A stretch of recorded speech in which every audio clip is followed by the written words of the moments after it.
And speaking of how studying human behavior can predict how people spend, Morgan highlights in Chapter 1 of The Psychology of Money how the generation in which you are born in can have a huge effect on how you see and handle money.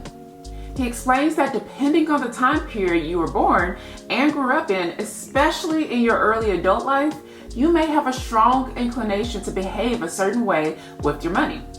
An example of this is people who experienced the Great Depression firsthand, knowing how it feels to lose everything.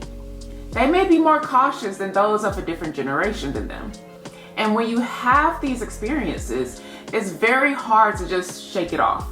This makes sense because when we discuss human behavior in general, one of the most effective ways for an adult learner to learn is through experience. The consequences of their experience helps them to retain the lesson learned.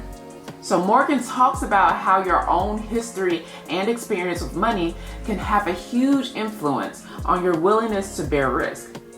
And you can even see this with people who grew up having money or not having money.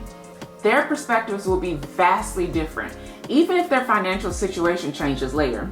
Those early on experiences with money can have a tremendous effect on your outlook.